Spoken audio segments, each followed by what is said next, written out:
then 150 meters from any of the entrances of the institution.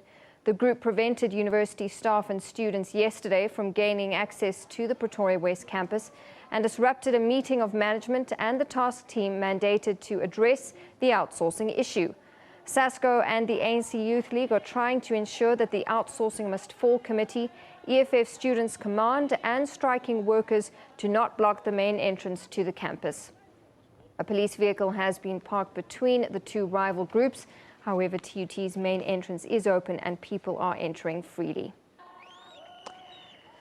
Now back in Johannesburg at the Wits main campus, protest action is set to continue today. Students are calling on academics, students and workers to join the protest, and a memorandum of demands is also expected to be handed over to university management.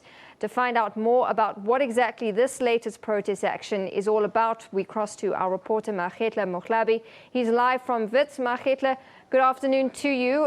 When we spoke to you earlier, things were just getting underway, and once again, students taking a strong stance in their demands. Talk us through what's at stake here.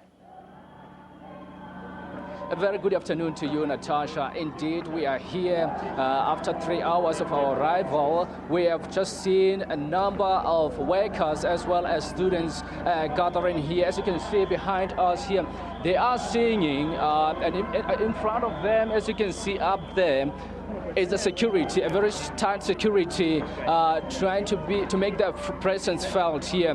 But of course, joining us here to talk to us more about what's going on in terms of this protest, I'm joined by Busisiwe, who is the Fees Must Fall member, as well as Tawana Kupe, the Deputy Vice Chancellor of Wits University. Busisiwe, let me start with you.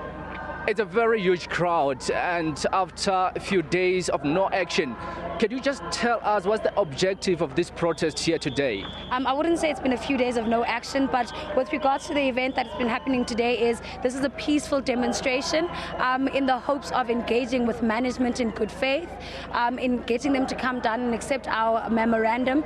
We're calling for the demilitarization of our campuses. As you can see me at the top of the Great Hall, there is private security, and that's the main reason why we're here today, to say that we don't want private security on our campus. We don't see the use of having private security on our campus, and we need our management to engage with us and to explain why they're here, because they're very hostile.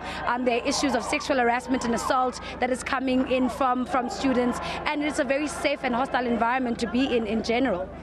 And I'm sure, Tawana Kupe, you've just heard what Busisiwe has just said here, a very intimidating environment to students. What's your take on this?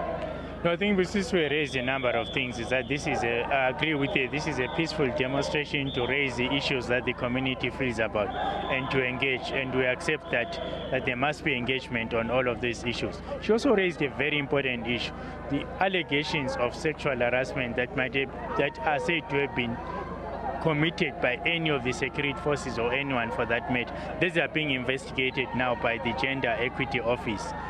They asked to have a look into that. That must be taken very seriously. Then it is important also to talk in the context of under what situation was the private security brought in, and if that situation is no longer pertaining, management should now then consider a situation of normalization, because this is not how a university should be. A university does not operate under the eyes of particularly privatized security. Only privatized security can only be brought in when they are credible and real threats and actual disruption to activities. But otherwise, if things are normal, then you don't need that situation.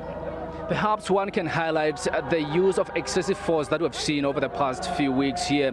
I can attest to that. One of the students being kicked down the stairs by one of the security personnel. What exactly are you telling the security? I have not heard any report. This is if that is true, I'll be very happy to receive evidence from you. We released a statement where we discussed with one of the stakeholders, I think the SRC, and I remember that statement very well, which your news organization received. Private security, the statement in the agreement said, can only be here or security to secure safety and security, and should not abuse anybody's human rights. The incidents you mentioned requires immediate investigation, and I'm happy to receive your evidence. Thanks so much. Thanks so much, Tawana Cooper. Indeed, well, we can see crowds still coming through to join in, to show solidarity, more especially from the workers' side in this particular protest here today. Back to you in studio.